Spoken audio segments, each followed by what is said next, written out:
Christopher Columbus. It is August 3rd, 1492. A new day begins in a busy Spanish harbor. 3 ships, the Nina, the Pinta, and the Santa Maria, are starting out to sea. Someday these ships will be famous. People will know their names 500 years later. But the men on board cannot even imagine that. They are afraid of getting lost. The ocean is a great mystery. How big is it? How long will it take to cross it? What is on the other side? Will they ever get back to Spain? Christopher Columbus is not afraid of getting lost. He is the captain of the Santa Maria and the leader of the voyage. Columbus knows a lot about the sea. He is a navigator and a mapmaker. Now he dreams of becoming an explorer too. The rulers of Spain, Queen Isabella and King Ferdinand, believe in Columbus. They are paying for his trip. Columbus promises to find a new route from Spain to the Far East. India, China, Japan, the Indies. Lands of gold and valuable spices. If he succeeds, Spain will be rich. Columbus knows the world is round. Why not travel to the Far East by sailing west? But the world is bigger than Columbus thinks. And there is something else Columbus doesn't know. 2 huge continents lie in his way. Nobody in Europe knows they are there. Soon the sailors cannot see land. Now they are really afraid. What if the wind stops blowing? The ships have no motors. What if there is a storm? The ships are small and made only of wood. What if they run out of food?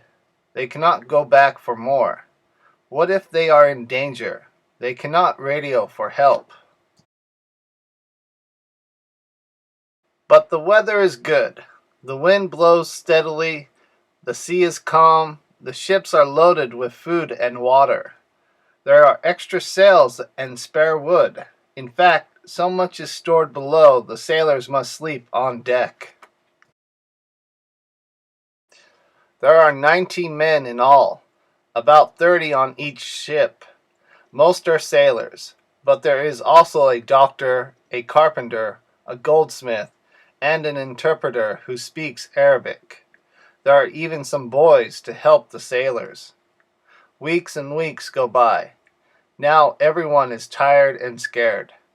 Tired of eating salt meat, tired of seeing nothing but ocean, tired of being stuck on a tiny ship. One night a ball of fire blazes across the sky. The sailors watch it fall into the sea. Is it a warning sign? Should they turn back? Are they going to die? But Columbus knows it is just a meteor. Sail on, he tells them, and they go on.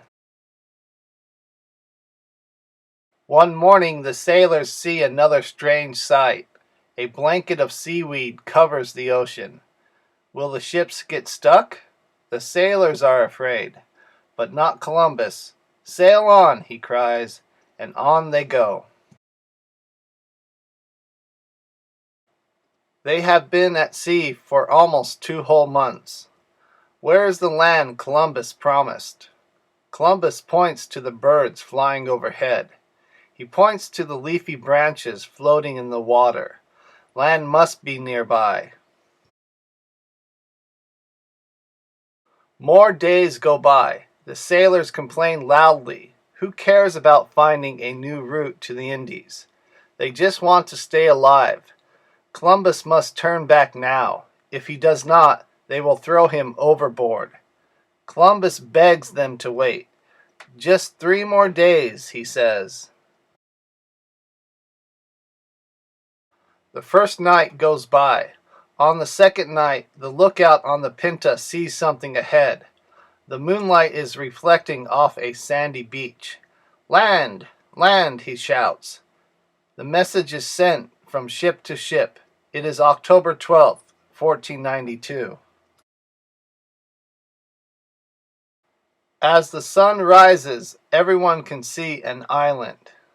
This must be the Far East. 3 boats go ashore. The sailors are so happy to be on land, they kiss the sand.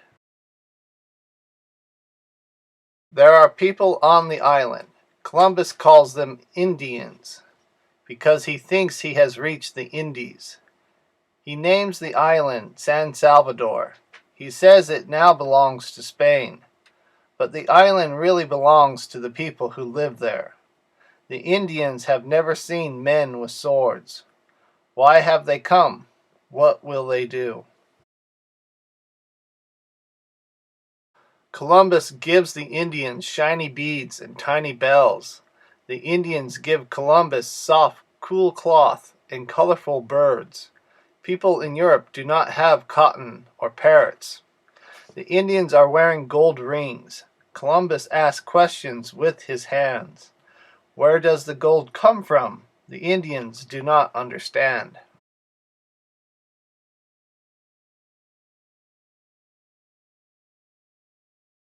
Columbus sails further west to look for gold. He visits other islands. He meets more Indians. Most are helpful and friendly. They live in grass houses. They sleep in rope beds called hammocks. They travel in long boats called canoes. Columbus sees many new things. But where is the gold?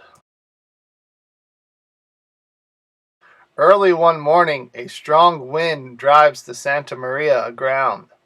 The ship is wrecked.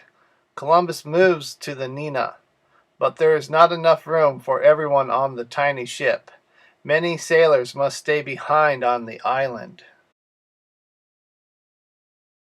Soon the Nina and the Pinta are ready to sail back to Spain. The ships are already loaded with many new kinds of food: corn, potatoes, peanuts, papayas, avocados. Columbus also has forced 6 Indians to come with him. People in Spain had never seen Indians. On the way home, the weather changes. Day after day, fierce winds batter the ships. Huge waves wash over the decks. Even Columbus is afraid of sinking. On March 15th, 1493, Columbus finally reaches Spain. The voyage has lasted 32 weeks. Columbus rides on a mule to visit the king and queen. Everywhere along the way, people gather to cheer him and see what he has brought back. Columbus is a hero.